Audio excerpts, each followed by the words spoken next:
Hi everyone, this is Michael Kramer of Mott Capital. Today is Tuesday, May 28th, and it's around 5:45 p.m. New York time. So it's going to be the start of the week is going to be quiet, and then by the time we get to Thursday morning, things will start picking up. Thursday morning, we're going to get GDP, the secondary reading. This one usually has some pretty decent sized revisions to it. So while it's not as important as the preliminary numbers we get, it's still a very important number because we could see some big adjustments. As you can see, the estimates for the first quarter are expected to be revised down from 1.6% to 1.3%. Personal consumption is expected to revise down from 2.5 to 2.2. Price index is expected to stay the same, and core PCE is expected to stay the same. We're also going to see jobless claims. It's expected to be 217,000. Then on Friday, we're going to get the PCE. Expectations have been shifting a little bit. We're back to a 0.3% on the month over month. That's going to be in line with last month's reading. Year over year, we're looking for 2.7 in line with last month's reading. Right now, we're looking for 0.3% on the month over month for core. It's worth pointing out that this number has been fluctuating a little bit. So on Friday, it was at 0.2.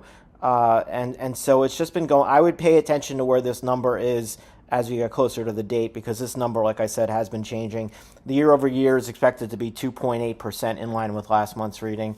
And so then, of course, the beginning of next week, we'll get really busy with ISM manufacturing reports, JOLTS, and all the job reports and everything like that. So next week is going to become a very, very busy week on top of how we're going to finish the end of this week. So it's the same for the eurozone. Things are really expected to pick up on the 31st. We're going to get eurozone CPI for May. These are going to be preliminary numbers.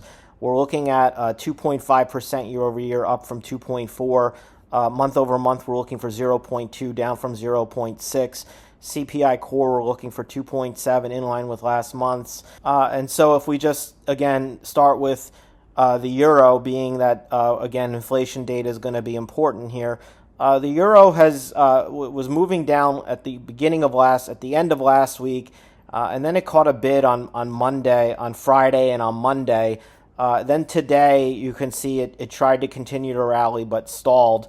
So this area in here, 108.75, call it to 109, is clearly a very important resistance zone. And it seems as if the euro is really struggling to push beyond it. It may be the case that the market is simply waiting to see what this data looks like come on Friday from the US and from the eurozone data for the inflation reports. But at this point, we're just kind of waiting. We're in a wait and a hold type of situation. You can see that we're also trending higher here, and this also gives us a little bit of a time frame where we could potentially see a break in this, right? Because either we're going to see it break lower and break the uptrend sometime between now and the beginning of next week, or we're going to see it really break out and move higher, potentially back to this downtrend here around 109 to around 110. You could make a case it's forming an ascending triangle, which is bullish, suggesting we see a move higher. Of course, if we were to break this trend line, it would be a move lower. My general expectation has been for the euro to weaken versus the dollar, just because monetary policy appears to be going on separate paths, and that would be reason enough. But at this point in time, we're just not seeing that yet, and perhaps it's going to take a strong PCE number in the U.S. and maybe a weak CPI number in the eurozone to get this trade to kind of go the way that I was thinking it would go. But as of right now, we're just not really seeing any signs of a break in that yet. When we look at the pound versus the dollar has moved all the way up to this resistance area we had notated the last time around 127. So again, this is a big level here because this is the third time now we've come and touched this trend line. Is this trend line going to hold? For now, the answer has been yes. You can see that the pound is also getting to that overbought territory. Not quite so on a Bollinger Band, which doesn't make it severely overbought, but again, you're really at the upper end here. And so if the pound is going to turn lower and start to weaken versus the dollar, this is the spot where you would think it would likely happen. If you were to see the pound break above this 127.90 area, you would think then that this trend line is broken and that you're looking at a revisit to 129 or so on the pound. When we look at the DAX is stalled out the last couple of days here, basically since the 10th of May. We've just been trading sideways, although we've been seeing that in a lot of markets lately. You can see that we're sort of just unable to really surpass this 18,900 area. Again, this is basically a level of support right in here around 18,620. We tried to break below it the other day and quickly snapped back above it. A break of 18,620 likely starts sending us to this 18,175 region, while a break above 18.8 certainly opens the door to new all-time highs, and that's certainly a possibility, even though the DAX has really moved a lot despite some of the economic struggles in the region. But again, you can see that we have this bearish momentum going in the RSI, so we really have to be mindful that the move in the DAX over the last several months has been rather large, and this could be an area where we do just finally see it begin to give back some of these gains. We've been talking about the FTSE being really overbought over the last 2 weeks or so. Today you can see the FTSE clearly broke the 20-day moving average, so that's the first indication. I would be thinking that at this point, since we rode up along the upper Bollinger Band, got severely overbought with the RSI, a reasonable expectation would be to see a reversal and a move down to this lower Bollinger Band if that's the case. Additionally, there's just not much real support in the FTSE until you get down to this 18,200 area or so, because we really just rose in this big straight line towards the beginning of May. So this is certainly an area we would want to pay attention to. When we look at 10-year rates in the U.S., those moved up a little bit today. They've been moving up in general. Here you can see we have this big uptrend. The uptrend looked like it was broken. We came back up, and now we went right through it. We also were able to surpass resistance at 452. Basically, it looks like at this point there could be a path here to see the 10-year get back to 470 or so. If not, 430 area has been certainly strong support for the 10-year, and I would expect that to continue to be. The 2-year today got up to 498. We had a 2-year auction today. Really didn't go very well, so I'll be curious to see how this continues to follow through.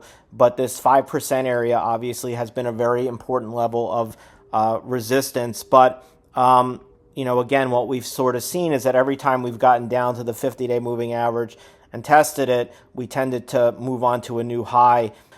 We tested it again, and now we're making a move up.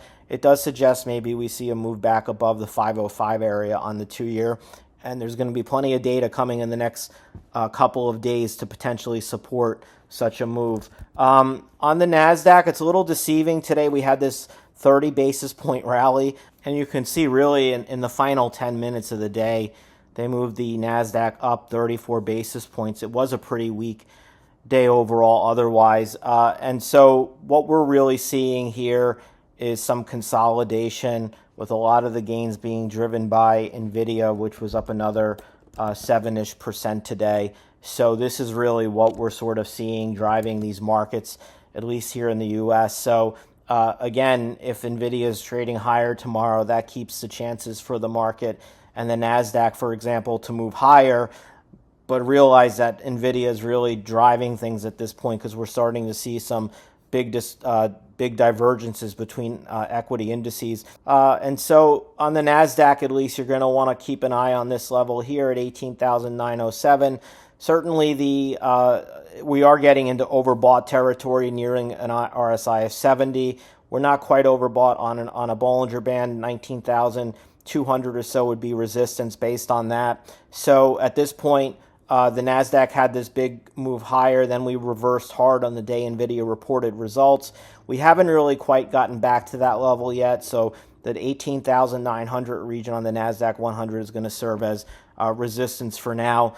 But again, it's important to be mindful that a lot of what's happening here is being driven by one stock. The same thing for the S&P today. Really, with about 10 minutes left, we were trading negative, and then we get this big 25 basis point move in the final 10 minutes of trading, which sort of saved the day. When we look at the S&P overall, we really haven't gone anywhere now since, call it May 15th or so. So right now we're just consolidating sideways. This is the big level of invalidation right now, 5,340. Today we hit around 5280 or so. That's right around the zero gamma level, so it was a level that offered support as well. If we're able to take out this high, then there's really nothing to stop the S&P 500 from really going much higher from there. The only thing I would add is that, the S&P is a little bit more diverse than the NASDAQ. And so, again, NVIDIA is going to have to move a lot on a daily basis to keep the market moving higher. Otherwise, this could potentially be some sort of consolidation or distribution pattern that we have forming with a break of, call it 5,260, setting up a move down to this lower trend line here around 5125. When we look at the Dow, you can see the difference in the market really without NVIDIA in it. Dow was down 55 basis points today. It has had some big moves over the last couple of days. You can see that we had some big selling last week into the end of the week. And then today we actually closed below the 50-day moving average, which is noteworthy because, again, the 50-day moving average, you can see we had gotten below it here. We kind of flirted with it at this point, very similar to what we're seeing right now. Got back above it and came back down below. So this could be an important marker for where the market's going to go overall. That would suggest that this 50-day moving average is going to serve as resistance, at least for the meantime, unless we're able to gap above it really quickly tomorrow. We're looking at resistance around 39,200 and then around 39,600 with support still down at this lower level at 38,150, which would complete a gap fill back from May 2nd. Anyway, that's all I have for you today. There's going to obviously be a lot going on, so I hope you have a good rest of your week, and we'll see you next. Bye.